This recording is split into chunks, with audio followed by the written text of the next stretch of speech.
Et sachez-le, la mousse, fantastique. Et salut la compagnie, j'espère que tout va bien dans vos chaumières. Nous nous retrouvons aujourd'hui pour un nouvel épisode de Sachez-le, la version courte des épisodes d'Allez savoir.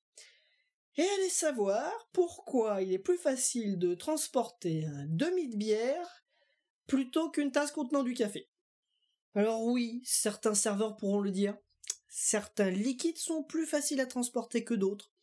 Quand on est étourdi, transporter un demi de bière se fait assez facilement, alors qu'un café se fait plus difficilement.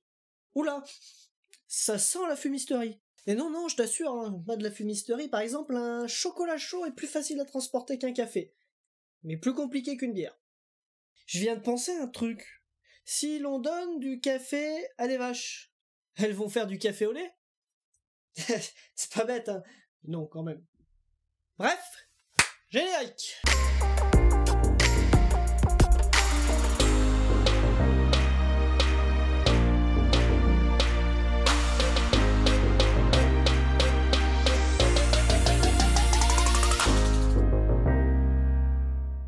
Alors nous allons vous conter une sombre histoire de mousse et de viscosité de liquide. Bref, de la mécanique des fluides, pour simplifier. Mécanique des fluides et pour simplifier.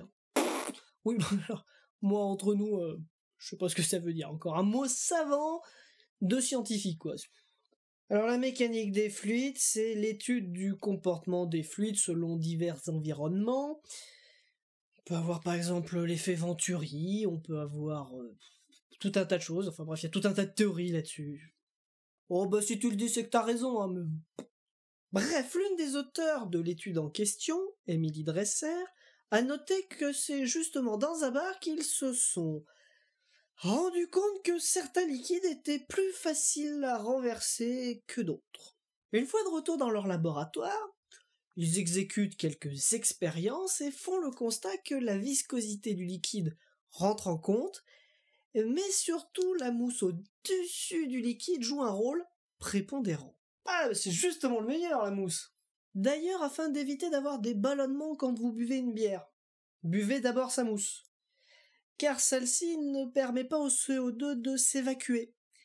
Or, le CO2 est parfois très mal digéré par notre estomac. Donc si vous avez des ballonnements quand vous buvez une bière, buvez d'abord sa mousse.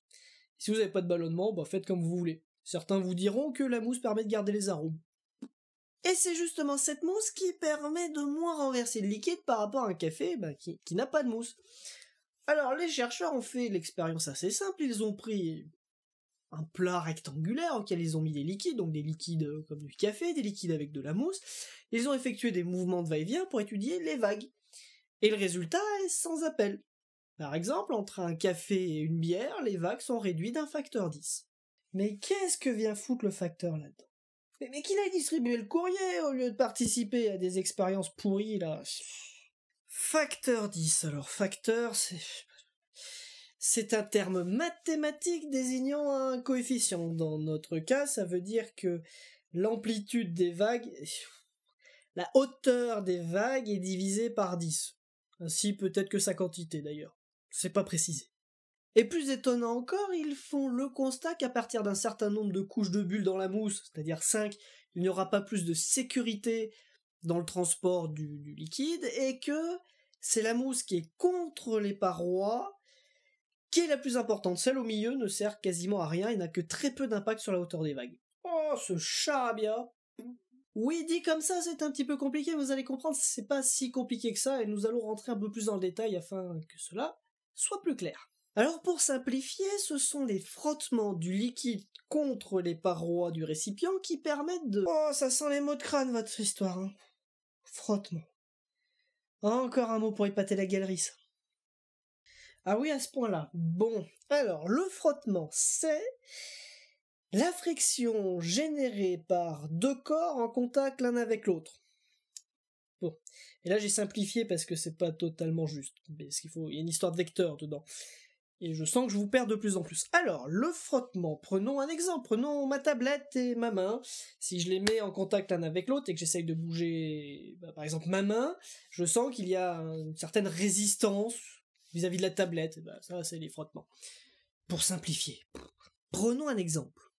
Imaginez-vous à la pause, à côté de la machine à café, avec votre café dans votre main, une touillette dans l'autre, et vous êtes en train de touiller votre café. Et puis à un moment donné, vous voulez boire, donc vous enlevez votre touillette, et là vous constatez que le café va s'arrêter de tourner dans le gobelet. Parce que le liquide est en frottement avec les parois, et ce frottement va dissiper l'énergie cinétique du liquide, donc du café. Et l'énergie cinétique, moins il y en a, moins il y a de vitesse. Et moins il y a de vitesse, et plus votre café va redevenir immobile. Énergie cinétique. C'est de pire en pire, hein. Eh ben, les bases de physique sont à revoir, hein. Alors, l'énergie cinétique, comment expliquer ça?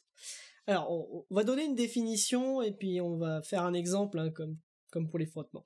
La définition simplifiée, vulgarisée, va-t-on dire. L'énergie cinétique, c'est l'énergie qu'un corps a lorsqu'il est en mouvement. Et les mouvements, il faut pas oublier les histoires référentielles. Par exemple, ma tablette là, elle bouge pas. Pourtant elle bouge, parce que la Terre elle tourne. Donc forcément, compris? Bon, dans mon référentiel à moi, elle ne bouge pas la tablette. Là, elle bouge. Sauf que pour qu'elle bouge, il faut que je lui donne de l'énergie. C'est l'énergie cinétique. Grossièrement. Ouais, c'est pas faux. Bref, imaginez-vous à une table d'un bar et que le serveur arrive pour vous servir votre café. Quand le serveur va se déplacer, il va transférer l'énergie au plateau, puis à la tasse à café, et au final, au café contenu dans la tasse à café. Ainsi, le café va se mettre à avoir des vagues, qu'on va appeler aussi ballottement. Ces vagues seront plus ou moins importantes selon ce qu'on vient de dire avant, les frottements qu'il y aura entre le liquide et sa paroi. Un liquide plus visqueux comme le chocolat chaud va dissiper plus d'énergie que le café qui est un peu plus liquide. Ainsi, la hauteur des vagues et surtout cette quantité seront plus faibles dans un chocolat chaud que dans un café. Et du coup, la mousse dans cette histoire, on n'y est encore pas, hein. Dans notre cas, la mousse de la bière est plus visqueuse que la bière elle-même, ou alors du café, ou alors du chocolat chaud. Et donc du coup, qui dit que la mousse est plus visqueuse, dit plus de frottement entre les parois et la mousse, qui dit plus de frottement dit moins de ballottement, parce que du coup, plus de dissipation d'énergie.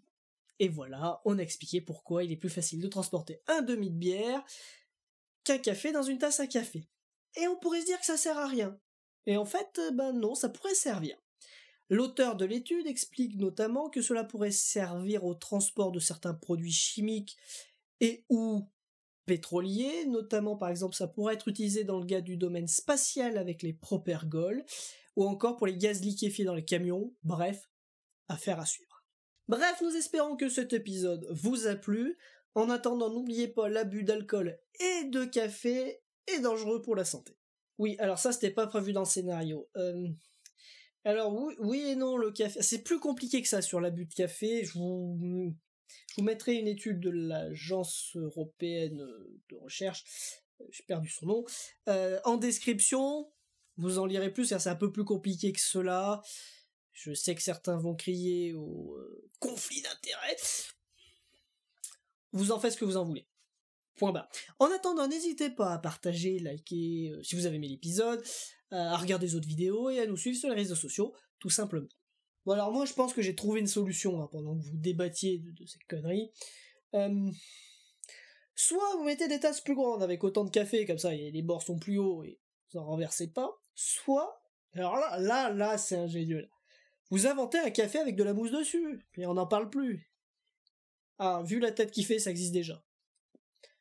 Bon, j'inventerai quelque chose demain, si vous voulez que je vous dise. Bon, merci à vous, hein. Fin de tournage.